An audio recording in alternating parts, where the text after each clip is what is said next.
영혼의 쉼터를 사랑해 주시는 여러분, 사랑하고 축복합니다. 평안하셨지요? 시편 36편은 우리에게 두 가지 인생의 길을 말하는 말씀으로 내용을 요약하자면 악인은 자기 죄악이 드러나지 않는다고 자랑하며 악한 길에 섭니다. 그러나 하나님의 인자하심은 보배로우니 사람들이 날개 아래 피할 것입니다. 시인은 생명의 원천이신 하나님께 피하는 자는 주의 비단에서 빛을 보며 악을 행하는 자들은 넘어져 일어나지 못한다고 고백합니다. 시인은 악한 자들의 파괴적이고 이기적인 탐욕을 말하며 하나님의 아가페적인 인자하심을 대조시켜 보여주면서 성도들을 보호하시고 악인들을 심판해 주실 것을 기도함으로써 시를 마무리합니다. 따라서 지금 이 시간에도 성도라는 우리가 이기적인 축복만을 구하신다면 그것은 하나님의 아가페 사랑의 정신을 깨닫지 못한 행동이겠지요.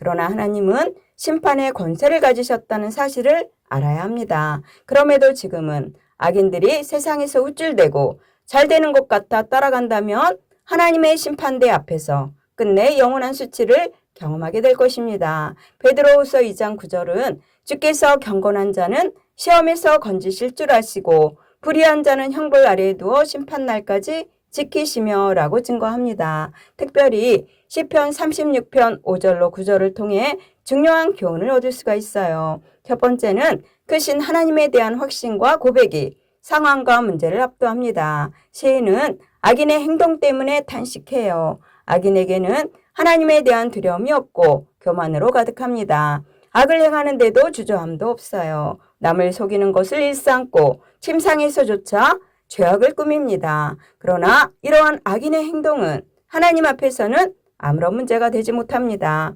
하나님의 크심은 인간의 어떤 것과도 비교할 수가 없어요. 그분의 인자하심과 진실하심은 하늘을 채우고도 남을 만큼 크고 넘칩니다. 사람의 힘과 능력으로 감당할 수 없는 크고 높고 넓은 것을 표현하려는 것입니다. 하나님께서 이렇게 크시기에 하나님이 내려주시는 복과 은혜도 크십니다. 기쁨의 강물을 마시는 것처럼 차고 넘칩니다.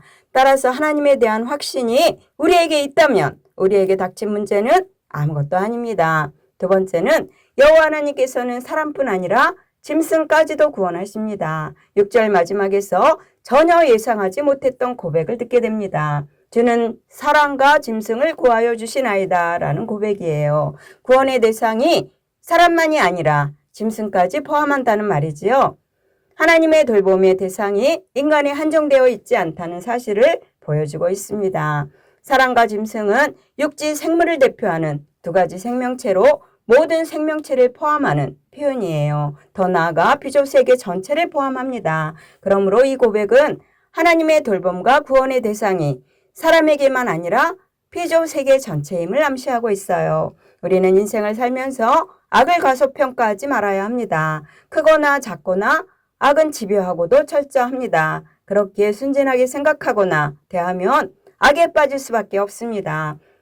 의인의 삶에 고난이 따를 수밖에 없는 이유가 바로 여기에 있어요. 그렇다면 악인의 불의 앞에서 어떻게 의를 철저히 지킬 수 있을까를 오늘 본문을 통해서 살펴보겠습니다. 1절에서 악인의 본질은 마음 깊은 곳에서부터 하나님을 두려워하지 않는 것이라고 말합니다. 사람들은 대개 악인과 의인을 도덕적인 것으로 판단하려고 합니다. 하지만 성경은 하나님과 어떤 관계를 맺고 있느냐에 따라 의인이 되기도 하고 악인이 되기도 한다는 말씀이에요. 그래서 시인은 하나님과의 관계를 기준으로 악인의 본질이 하나님을 두려워하지 않는 것이라고 밝히는 것입니다. 이에 반하여 의인의 본질은 하나님을 두려워하는 것, 곧 하나님을 경외하는 것입니다. 하나님은 온 우주를 다스리시는 절대 주권을 가지신 분이세요. 따라서 그러한 하나님을 인정하며 경외하는 마음으로 살아가야 합니다. 2절에서 시인은 악인의 실상에 대해 그 내면이 교만하다고 고발합니다.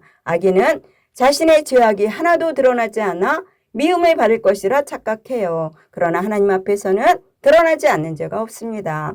우리는 죄를 멀리하고 하나님의 주권을 인정하므로 그분을 경외하며 멀지 않아 나타날 하나님의 보응하시는 날을 기다려야 하겠습니다. 3절로 4절에서 시인은 악인의 입에서 나오는 말은 죄악과 속임수이며 그는 악한 길에 서서 악을 끝까지 행한다고 고발합니다. 아기는 잠자리에 누웠어도 내일 무슨 죄악을 저지를까 생각해요. 이처럼 아기는 거짓의 노예며 그의 생각은 악의 저장소입니다. 따라서 하나님을 두려워하지 않는 악인의 결말은 악을 즐기다가 그 악 가운데 망하는 것입니다. 우리는 이런 악인의 모습과 행위를 본받지 말고 오직 하나님을 경외하며 하나님의 공의의 심판날을 바라보며 선을 행하기에 힘써야 하겠습니다. 5절로 9절에서 시인은 이제 하나님의 성품을 찬양하고 있어요. 하나님의 인자하심과 진실하심은 온 하늘을 가득 채울 만큼 무한하며 주의 의는 영원히 견고한 태산과 같고 주의 심판은 큰 바다와 같이 깊고 크다고 고백합니다. 하나님이 온 세상의 주인이심을 깨닫지 못한다면 우리는 악한 세상에 파묻혀 무력한 인생이 될 수밖에 없습니다. 우리의 현실과 상황에서 벗어나 크고 강대하신 하나님을 바라볼 수 있어야 하겠습니다. 10절로 12절에서 시인은 이제 주의 백성에게 인자와 공의를 베풀어 주시고 악인들을 심판하시기를 구합니다.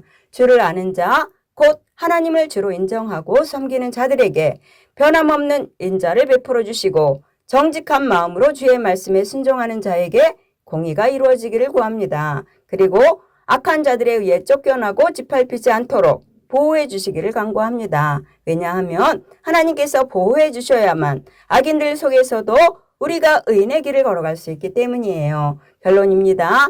우리는 하나님의 인자하심과 돌보심이 없으면 살아갈 수가 없는 존재들입니다. 하나님만이 어두운 세상에서 우리를 생명과 구원으로 인도하시며 빛 가운데 살아가도록 인도하십니다.